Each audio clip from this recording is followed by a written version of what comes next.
Hi Cancer! Welcome po sa ating channel at ito ay inyong Daily Gabay Tarot Reading for June 7, 2024 para po kay Cancer.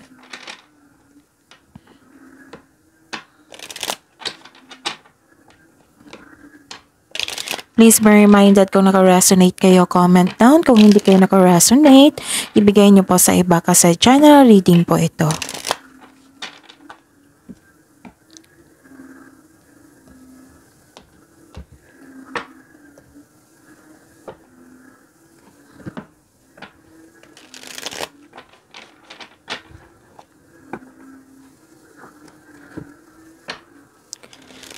Gamitin ang reading na ito bilang gabay lamang. Please like, subscribe, and click the button for notification para updated po kayo sa daily tarot reading natin. Maraming salamat po.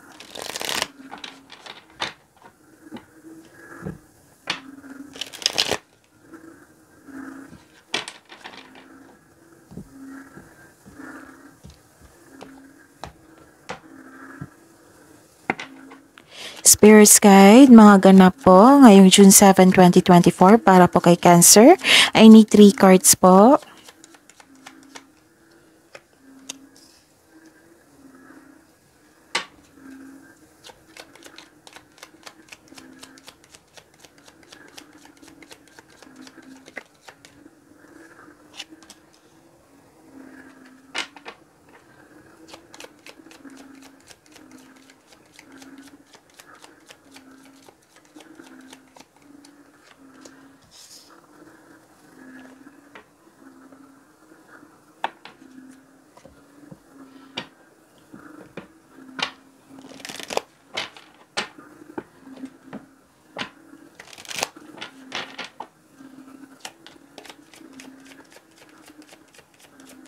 Spirit's Guide, mga mensahe po para kay Cancer ngayong June 7, 2024.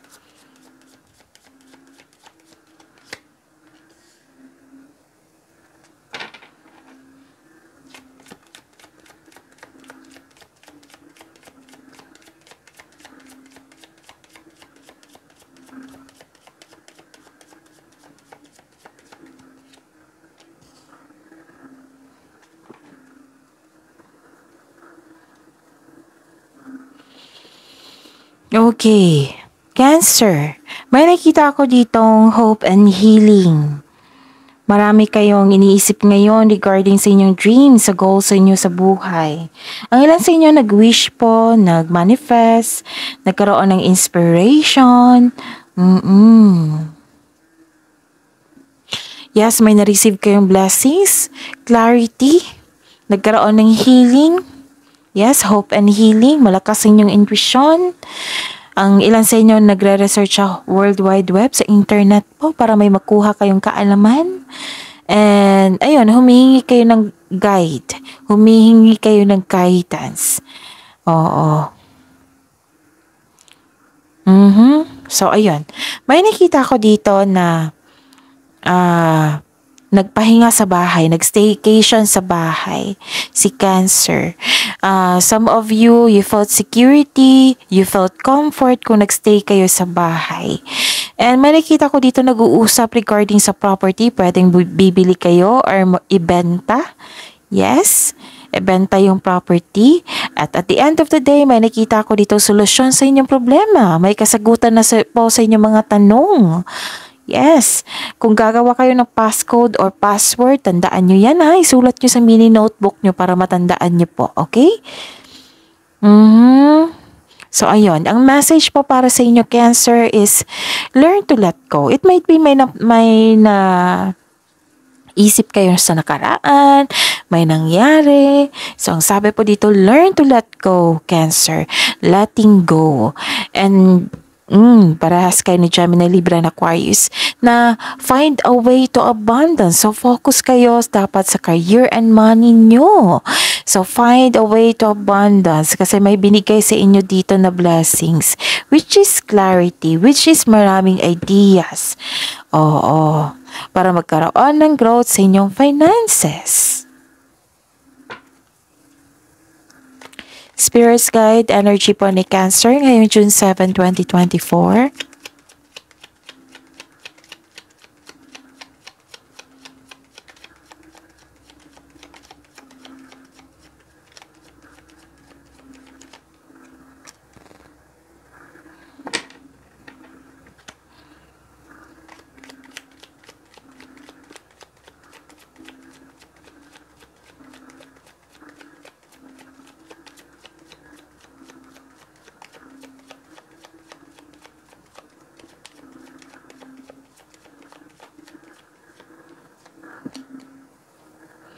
Okay, by the way, Cancer, this is June 7, 2024 reading, right? Panoorin niyo po yung June 4, June 5, June 6, June 7. Kung may naulit, meaning to say, pinupush talaga ng cards nyo na para makuha nyo ang mensahe na kailangan na bigyan ng attention, action, solusyon. Oo. For example, parating lumabas dito na mensahe pa ulit-ulit. So, bigyan nyo ng attention yan para bigyan ng attention, bigyan ng solusyon para hindi na lumaki. Kasi kung hindi nyo bigyan ng attention, wala kayong makukuhang learnings dyan. Kung pwede din na kung hindi nyo bigyan ng attention, mas lalaki yung problema. Kasi humihingi kayo ng guidance dito eh. So, binigay sa inyo yung kailangan bigyang aksyon, solusyon. Okay? So, I hope nakuha mo yung gusto kong ipaabot sa inyo na mensahe. Oo. So, Cancer, panoorin nyo po ha, para may makuha kayong mensahe. And mas the best kung mag-connect kayo sa inyong intuition. And I guess, marunong na kayong mag-connect sa inyong intuition kasi parati ko yung dinidiscuss dito. Okay? Okay. Sa mga suki ko dito na parating humihingi ng Monte Gabay Tarot reading sa akin, nice kung ipaalam sa inyo na open na po yung June 2024 Monte Gabay Tarot reading. I-PM nyo po ako for schedule. At sa mga bako dito na gustong magpa-personal reading, i-PM nyo po ako. Andito po sa baba ng description nyo. Nasa description box po mismo. May nakapost na link dyan. I-click nyo po yung link na yan para may makuha kayong what I meant is, i-click mo yung link na yan para ma-message na po ako for inquiry and for booking. Maraming salamat po. May nakita ko dito na walan kayo ng gana. Pwede din, inability to take an action kasi nagpahinga kayo sa bahay. Okay? Tapos may concern kayo sa isang tao na immature, na naging weakness mo po. It might be malapit to na tao sa inyo. Okay. Cancer, mag-ingat po daw kayo sa taong maluloko o self-centered na tao. This is a sign na may toxic na tao sa buhay mo o matigas ang kanyang ulo na ayaw makinig sa inyo. Mabilis po itong mag-react. Defensive po siya na tao. At saka, may nakita ko dito, okay, so this is good kasi malakas na inyong intuition. So this is a clarification of your card here and here kasi malakas din inyong intuition. So dalawang card na po nagsabi dito na take this moment na makinig kayo sa inyong intuition. Kasi may manloloko, right? Oo.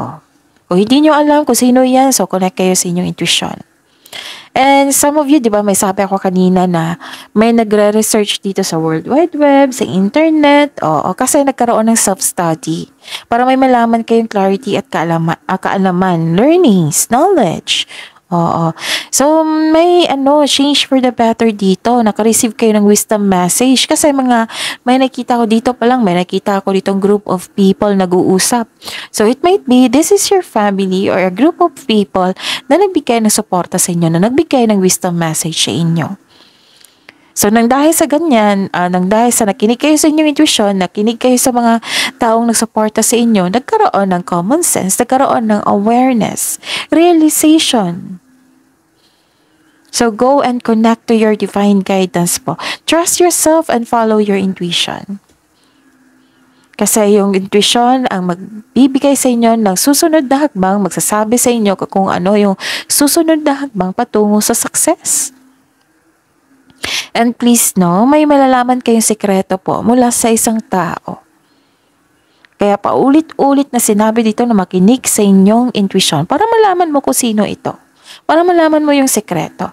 Kasi dito pa lang hanggang dito. 1, 2, 3. Tatlong card po nagsabi dito na may malalaman kayong clarity or sekreto mula sa isang tao. May nagsabi sa akin ngayon, may nag-share sa inyo ng ideas para may malaman kayo. So, the advice is to clear your mind and ask your heart for the answers you seek. So, di ba? This is the clarification of your card here. Kita sa dito pa lang, sinabi ko na mabibigyan na ng solusyon ang inyong problema. Na mabibigyan na ng may sagot na sa inyong mga katanungan.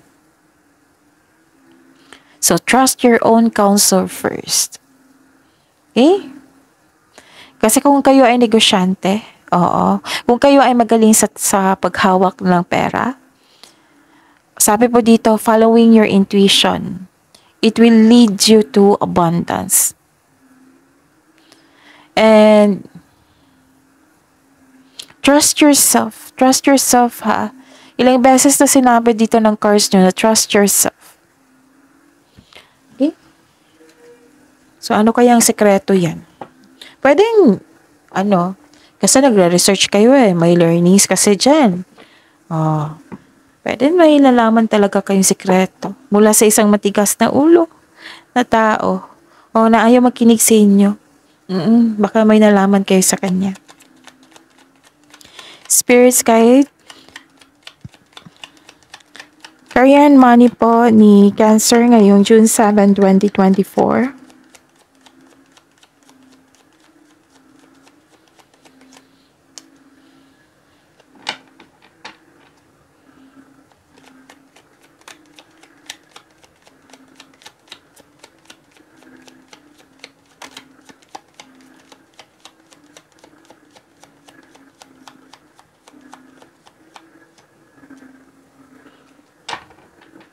Okay, Cancer.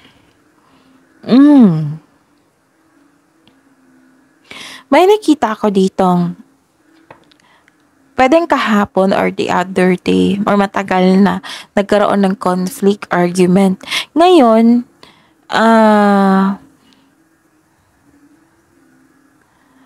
you are decided to release this pain. You are decided to let go. Okay, so dalawang card na po nagsabi dito, letting go, learn to let go. Okay, so focus kayo sa money nyo, sa kaperahan nyo. So this is the clarification of your card here and here. Nagkaroon ng releasing of emotions, pwedeng nagkaroon ng forgiveness, you're letting go of grudges, and Cancer, may gustong bumalik sa past mo.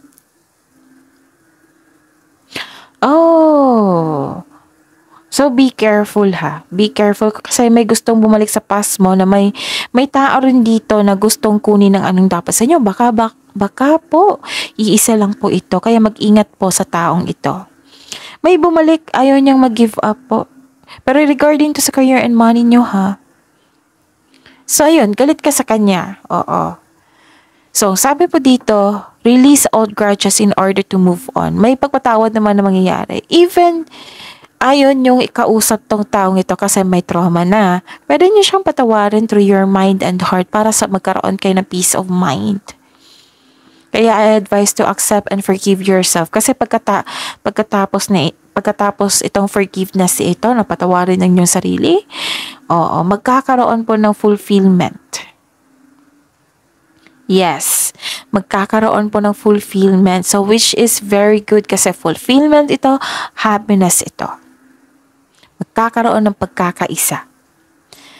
Granted yung manifestation nyo, fulfillment sa pangarap. Kaya pala dito na, di ba sabi ko sa inyo, may nag-manifest, may nag-wish, at granted pala to. Wow! May kasiyahan dito, sobrang saya nyo kasi may natapos, may magandang resulta. Nag-celebrate po kayo, which is so good. Very good. So this card focuses on achievement of a level of love and success sa inyong career and money na nagbibigay sa inyo ng katahimikan, satisfaction at pasasalamat. So may success in workplace dito ha, pwede din sa bahay. In-acknowledge mo ito.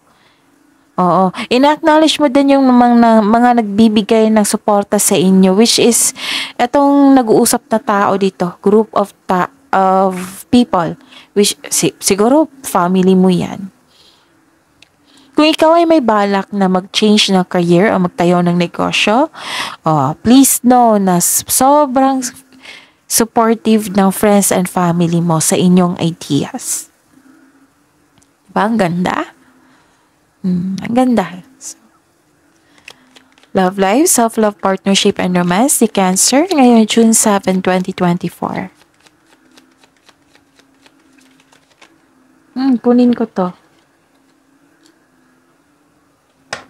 Puro pag-move on dito, which is so good. Very good. Gusto ko to. After forgiveness, may success, granted yung manifestation nyo, yung wish nyo. Kaya, inspired kayo dito. Okay? Ano pa?